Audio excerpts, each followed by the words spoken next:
Shalom saudaraku yang dikasih dalam Tuhan. Berjumpa lagi dalam Renungan Harian GKI Sangkrah tepat pada hari ini, hari Kamis tanggal 2 November 2023. Mari saudaraku, dimanapun saat ini kita berada, kita mau datang kepada Tuhan untuk meminta hikmat dalam memahami kebenaran firman.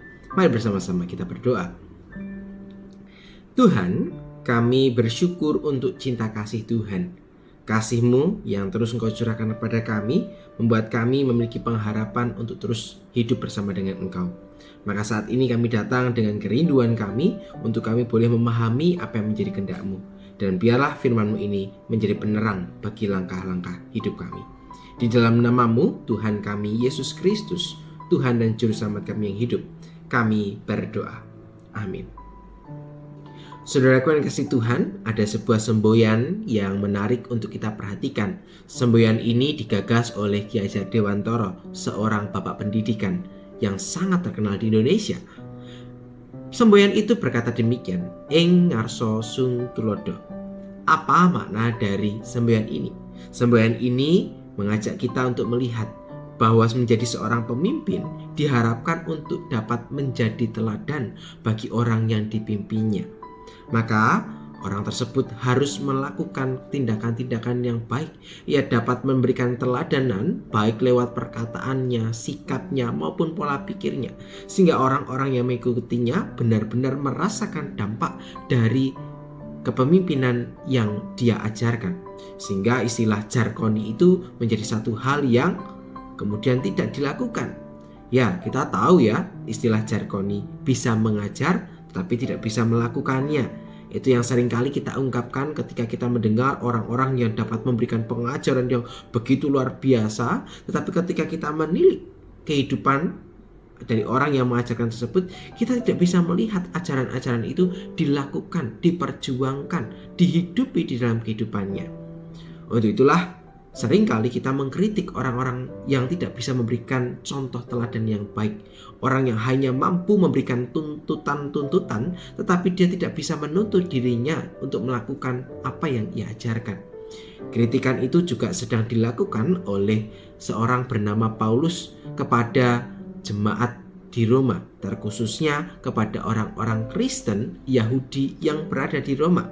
Nah, mari bersama kita melihat di dalam Roma pasal yang kedua, ayatnya yang ke-23 sampai dengan ke-25.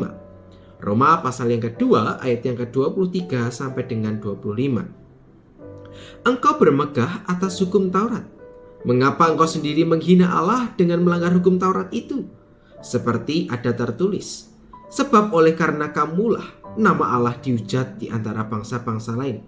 Sunat memang ada gunanya jika engkau mentaati hukum Taurat. Tetapi jika engkau melanggar hukum Taurat, maka sunatmu tidak ada lagi gunanya.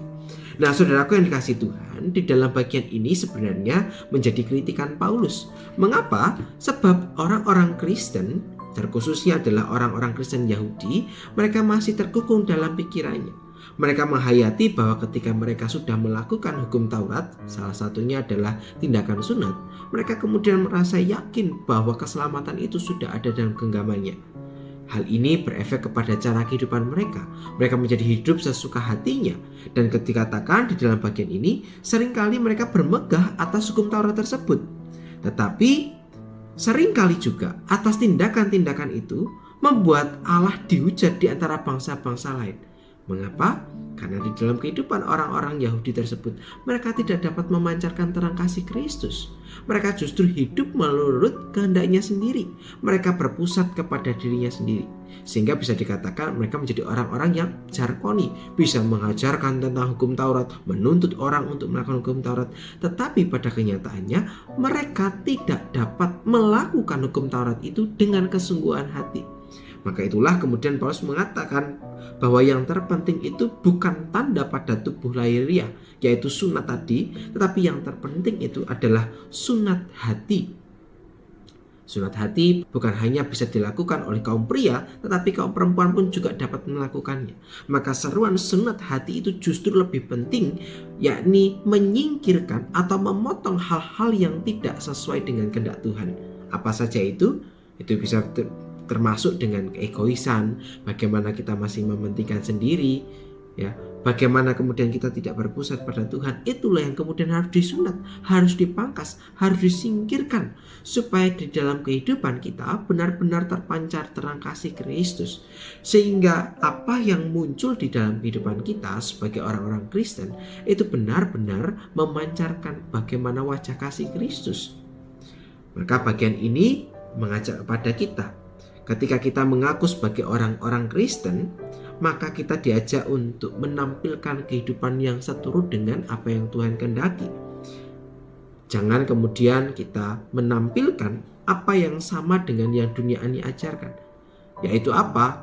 Ketika segala sesuatunya berpusat kepada diri kita. Ketika segala sesuatu kita berkehendak menuntut orang lain untuk melakukan hal ini dan itu. Sedangkan ketika diri kita berhadapan dengan kondisi itu, kita tidak dapat melakukannya. Sungguh memalukan ketika kita dapat menuntut orang untuk hidup dalam kebenaran firman, tetapi dirinya sendiri tidak dapat melakukan kebenaran firman itu. Sama istilah seperti tadi, menjadi bisa mengajarkan tetapi tidak bisa melakukannya.